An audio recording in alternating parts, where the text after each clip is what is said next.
Hello students, आपके सामने ये क्वेश्चन है। 2020 में ये आ चुका है ये क्वेश्चन।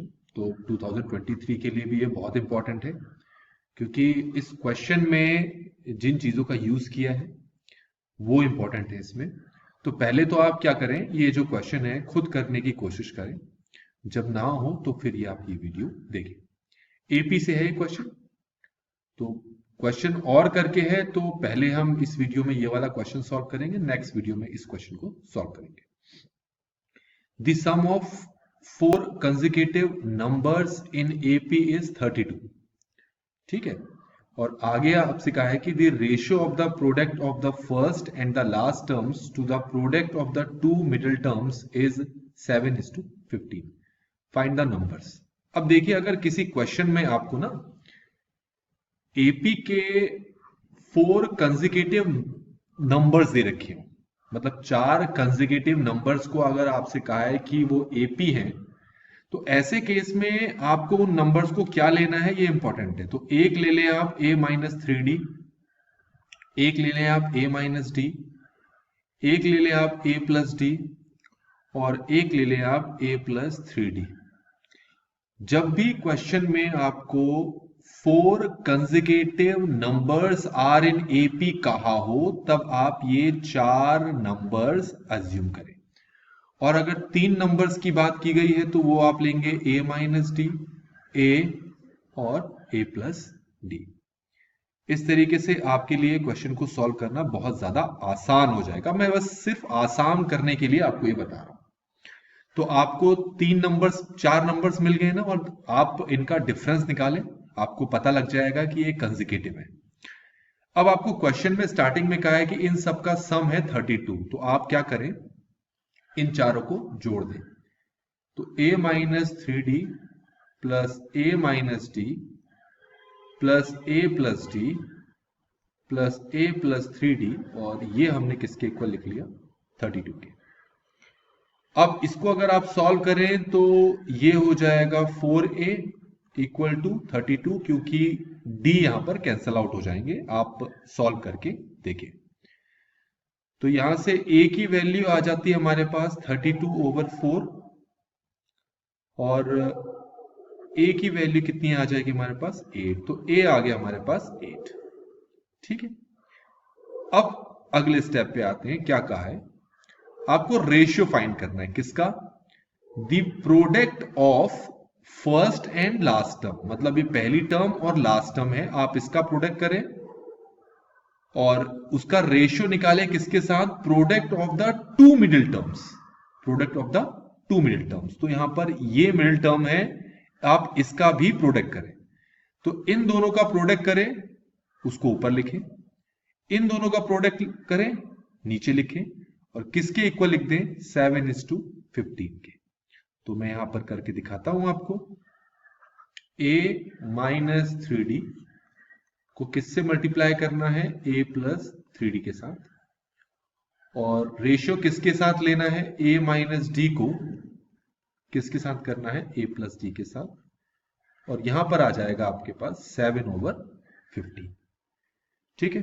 अब क्योंकि a की वैल्यू हम निकाल चुके हैं, तो आप देख सकते हैं यहां पर फॉर्मूला लगेगा आपका a-b a+b का। क्या होता है वो होता है a² - b²। तो ये फॉर्मूला इन दोनों के बीच में लगाएं तो क्या आ जाएगा हमारे पास, a² - 9d²।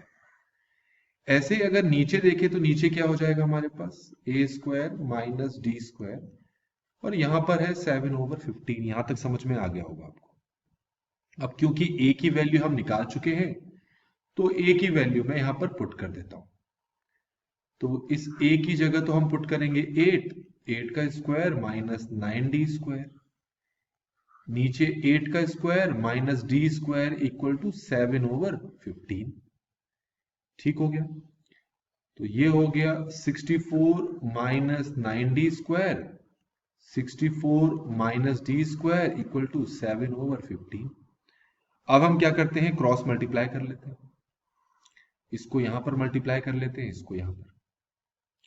हम यहां पर भी कर सकते थे मल्टीप्लाई, बाद में हम चाहते तो a की वैल्यू पुट कर सकते थे, हमारे लिए बहुत आसान होता। तो इसको रहने देते हैं, ठीक है, यहीं से करते हैं, यहीं से सॉल्व करते हैं इसको आगे। तो क्या हो जाएगा, क्रॉस मल्टीप्लाई करें तो ये हो जाएगा 15a² minus 9d² equal to 7a² minus d²। यहां तक समझ में आ गया होगा आपको। अंदर मल्टीप्लाई करेंगे तो 15a² minus 135d², 7a² minus 7d²। इसको यहां लेके जाते हैं, इसको यहां ले आते हैं, तो ऐसा करने पर हमें क्या मिलेगा, हमें मिलेगा 15a² माइनस 7a²। इसको वहां लेके जाएंगे तो ये आ जाएगा 135d² माइनस 7d²। यहां तक क्लियर है। ये हो जाएगा हमारे पास 8a² इक्वल टू, इन दोनों को सॉल्व कर लेते हैं तो ये हो जाएगा 125d²। यहां तक क्लियर हो गया होगा। अब आगे सॉल्व करते हैं, ये 128 होगा, ठीक हो गया। अब क्या करते हैं हम a की वैल्यू रख लेते हैं, a की वैल्यू है 8, तो 8 का स्क्वायर हो जाएगा इक्वल टू 128d²। यहां तक क्लियर हो गया होगा। तो हमें तो d चाहिए ना, तो ये हो गया 8 multiply 64 over 128 equal to d²। यहां तक समझ में आ गया होगा आपको। तो इसके बाद हमें क्या करना है, यहां पर इसको सिंप्लीफाई कर देते हैं। 8 1 जा 8, 8 16 जा 16 1 जा 16, 16 4 जा। अब अपने हिसाब से भी कर सकते हैं। तो d² हमारे पास कितना आ गया 4, और d की वैल्यू यहां से कितनी आ जाएगी 2। वैसे तो प्लस माइनस 2 आएगी यहां से d की वैल्यू, ये ध्यान में रखें।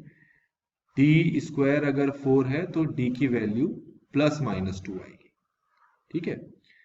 तो इस तरीके से हमें d की वैल्यू मिल गई। तो बच्चों हमें a की वैल्यू कितनी मिली है 8, और उस पे d की वैल्यू कितनी मिली है 2। हमें a की वैल्यू मिली है 8 और उस पे d की वैल्यू कितनी मिली है -2। तो इस तरीके से अगर आप क्वेश्चन में देखें तो फाइंड द नंबर्स का है ना। तो नंबर्स कैसे फाइंड करने हैं, अब आसान हो गया हमारे लिए। पहला नंबर है a माइनस 3d, दूसरा है a माइनस d, तीसरा है a प्लस d, चौथा है a प्लस 3d। तो पहले ये दोनों वैल्यूज को अगर मैं इनमें पुट करूं तो देखो मुझे क्या आंसर मिलता है। तो यहां पर 8 और यहां पर 2, तो ये 2 आ जाएगा, चेक कर लेंगे आप। यहाँ 8 और यहाँ पर 2, तो ये 6 आ जाएगा। यहाँ 8, यहाँ 2, यहाँ 10 आ जाएगा। यहाँ 8 और यहाँ 2, ये 14 आ जाएगा। आप भी अपने हिसाब से चेक कर लेंगे। अब इसको पुट करके देखते हैं। यहाँ 8, यहाँ -2, तो ये 14 आ जाएगा। यहाँ 8, यहाँ -2, ये 10 आ जाएगा। यहाँ 8, यहाँ -2, ये 6 आ जाएगा, और ये 2 आ जाएगा। तो वही AP फिर से बन गया। तो इस तरीके से बच्चों हमने इस क्वेश्चन को यहां पर कंप्लीटली सॉल्व कर लिया है। Thanks for watching.